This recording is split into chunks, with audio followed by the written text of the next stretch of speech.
What's up everybody and welcome to the Fight Franchise and the recap and review of the main event of UFC 315 where Della Maddalena put on a clinic battering Belal Muhammad to become the undisputed welterweight champion. This was a great fight and a fight I don't think many of us expected. I definitely didn't predict it to go this way. I thought Belal Muhammad would win the fight. I thought he'd mix up the wrestling and the striking and do what he did against Leon Edwards, but he didn't do that. He didn't shoot nearly as much takedowns, but JDM, when it mattered most, he did what he needed to do, put on a clinic on the feet with his striking, with his footwork, with his movement, with his feints. He did brilliant and he is the now undisputed champion, and it looks like he's on a crash course with the pound for pound best fighter in the world, Islam Makhachev, who is going to come up and take on Della Maddalena for the undisputed title. But before we get into all of that and the future and the implications of the division, I'm going to break down the fight and just give my thoughts on what took place and what happened. So, fight took place and both guys at the start of the first round came out and they were very tentative. And Belal, I thought he'd come out much more aggressive, put his foot on the gas and try and break Della Maddalena, as he was saying he was gonna in the build-up of the fight. He does talk a lot of trash, but also he had a lot of confidence going into the fight as he was coming off the best win of his career. And they come out, and the one thing to note, Della Maddalena is doing brilliant with his the movement of his upper body and the movement of his stances and the movement of his hands, and he was just keeping Belal guessing, and he managed the range and the distance beautifully. And every time Belal would just get in range, he'd just stick and move and just land a combo on him and move, and he targeted all sorts. He went up, low, down. He was landing at all kind of areas. Was Jack? Let me just see if I can get the significant strikes by target. So yeah, in the first round, Belal spent most of the fight headhunting. The first round, Belal landed 15 shots to the head. Jack landed 14, but Jack landed 7 shots to the body as opposed to Belal's 5 shots to the body, where Jack landed 7 shots to Belal's legs. Belal only landed 1. So Jack was using a varied array of striking in the fight, and then he kind of, when it mattered most, he landed the more impactful punches and he stole the first round. I think Belal did go for a takedown towards the end of this round, but he didn't secure it. But it was firmly a Della Maddalena round.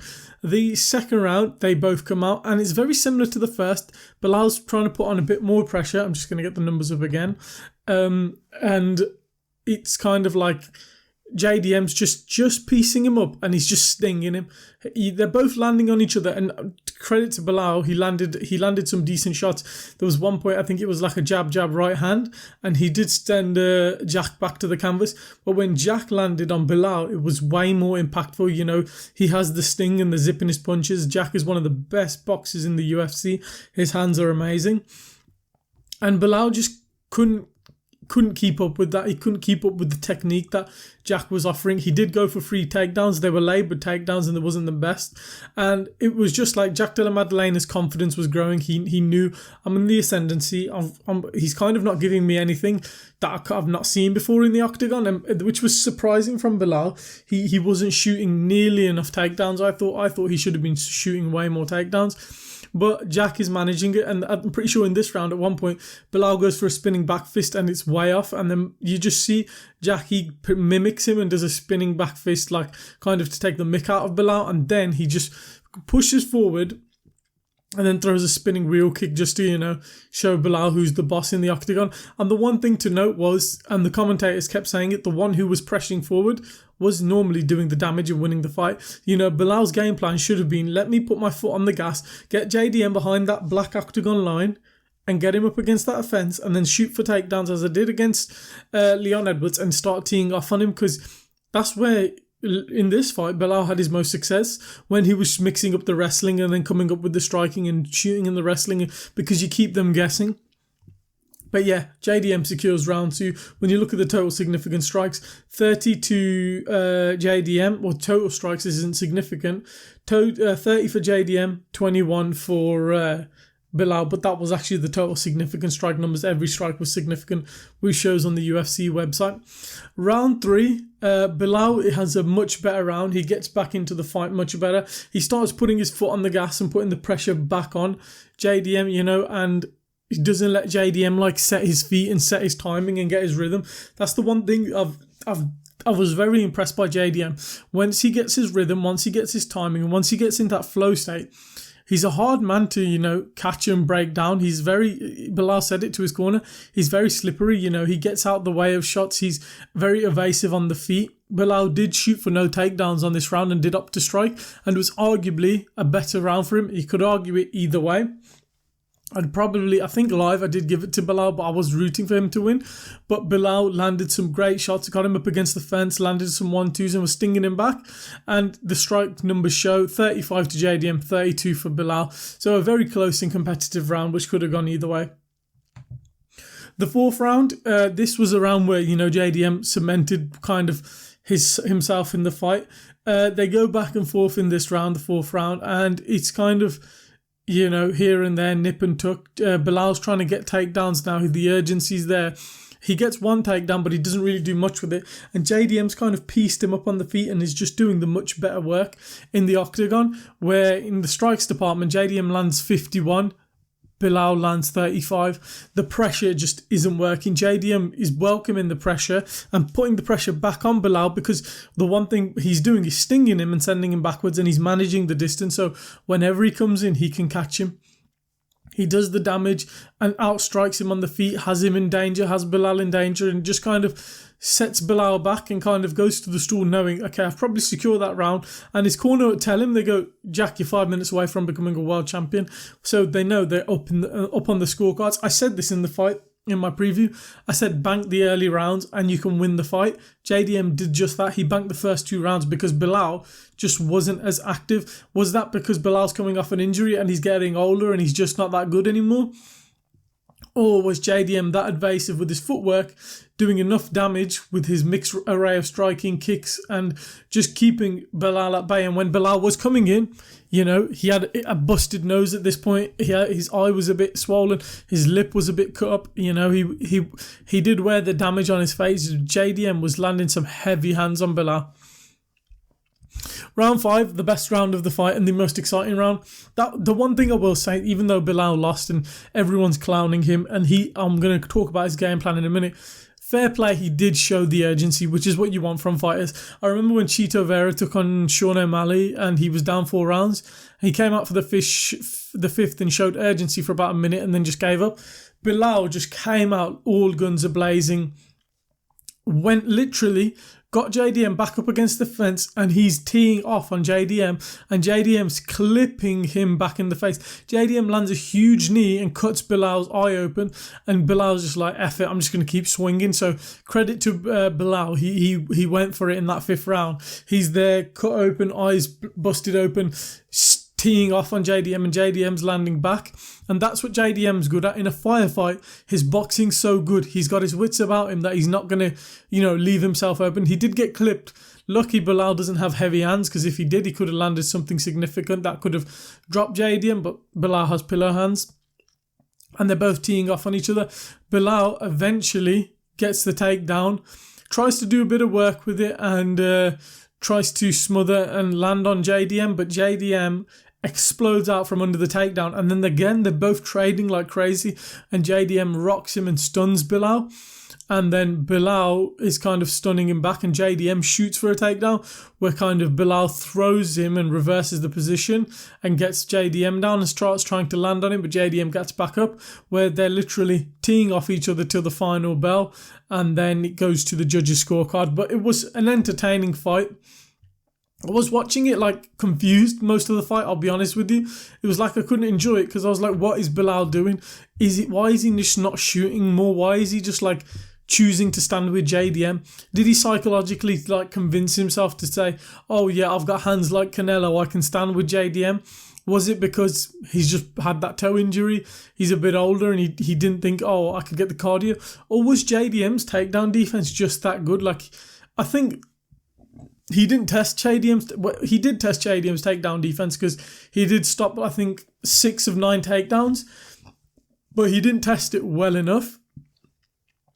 If Belal Muhammad was shot about 14, 15, 16, 17 takedowns, his success rate just by proxy would have been better.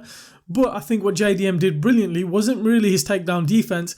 It was the distance and the space that he managed, keeping Belal at bay with his shots and keep stinging him, and then he kept dipping his head, and he kept just doing this, and he just kept literally like feinting the uppercut just to keep Belal guessing, like, if you come in, I'm gonna smash you with an uppercut. And he just kept, shadow boxing while Belal was in front of him to keep him guessing like what shot is gonna come next. Belal goes, he just didn't have it within him to drown JDM. I thought stylistically, physically, mentally, Belal could have done it, but it just wasn't his night for whatever reason. Did he choose, I'm going to put on an entertaining war and stand up most of the fight with JDM? If that was the case, this is one of the dumbest game plans by Belal, but I don't think Belal is like a dumb fighter.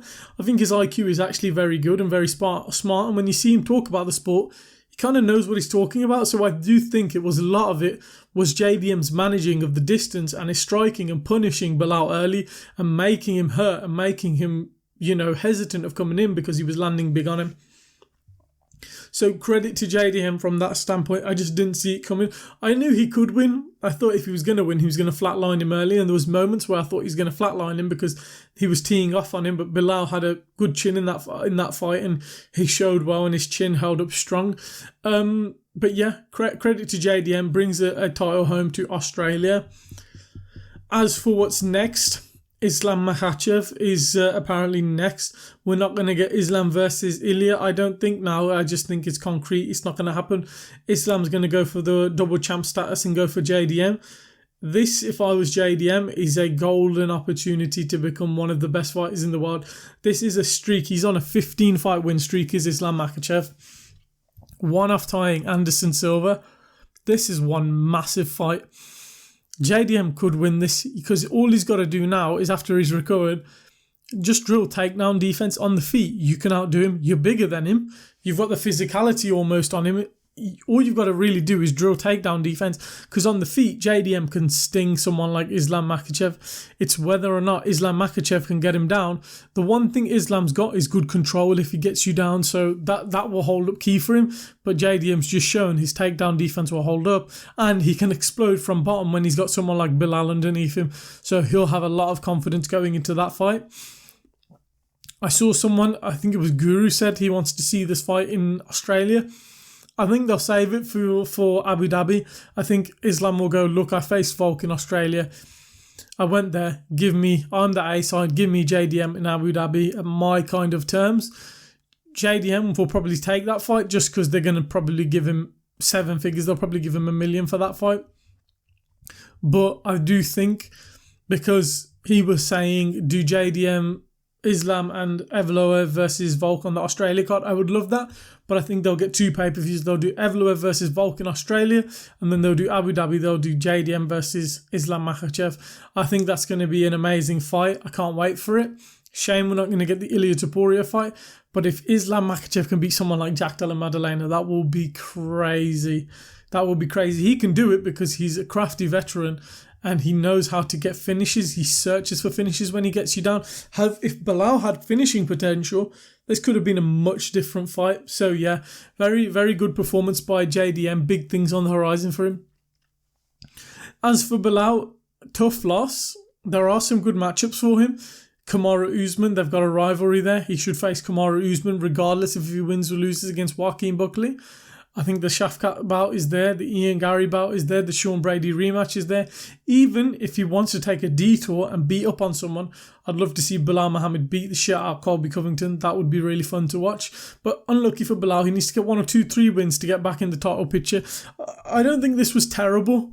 Like when Leon Edwards lost to him and he showed nothing. He did show grit. He did show toughness. He did show he can go all out in a war. There's just elements of his... I don't know what this was like. Just was JDM that good or was Belal that stupid? Like, I just don't get it. Like in the first round, he's just not mixing. Maybe he thought I would have got tired too fast. Was he just not mixing it up very well? Because against Leon Edwards and against other guys, Belal Muhammad mixes it up so well on the feet, like smashes that body kick, lands a 1-2 jab, shoots for a takedown, dumps you on your feet. And even if he's not getting you down, it's exhausting to go from striking to grappling. Mentally, it's exhausting. Physically, it's exhausting. So Why he didn't do that, I just don't have a clue. I can't figure it out. Is he a stupid fighter? I don't think so. I just think JDM just managed the range and distance well and punished Belal for going for these takedowns and being so far out of range. And the one thing he did, he used angles very well, did JDM. He kept circling very well. And also, he just, when he was getting backed up just a little bit, he put the pressure back on Belal and sent him backwards, because you can't really shoot for a takedown if you're going backwards. So I think Della Maddalena did very well with his distance and striking. But credit to both guys, they put on a fun scrap. Unlucky Belal, good performance and good war he put on. Credit to Della Maddalena, can't wait to see his next bout against Islam Makhachev. Most likely Abu Dhabi, we're going to see that in October. Islam Makhachev now won't get Ilia Topuria. I think Ilia Topuria is going to fight Charles Oliveira for interim or undisputed lightweight gold. What a time for the UFC now. It's on a bit of a dip recently with the past few months, and I think the first 6 months of this year haven't really been the best product for the UFC, but it seems like the second half of this year, from the end of June onwards, we might get some massive fights. If we can get that Tom Aspinall, John Jones fight signed off, if we can get a DDP Hamzat fight signed off, Ilia versus Charles Oliveira, Islam versus JDM, Alex Pereira maybe getting back in there, we could have a great end of the year. We need to see Pantoja back in there as well. So yeah, let me know what you thought in the comments down below. Do you think JDM can beat Islam Makhachev? Put your thoughts in the comments down below. Do you think Belal Muhammad is a stupid fighter? I know a lot of you guys hate him, but was that a stupid game plan from him, not throwing in the takedowns enough? Put that down in the comments below. Leave a like if you enjoyed the video. Subscribe for more MMA and fight content coming soon. We hope you enjoyed the video, and we'll catch you in the next one.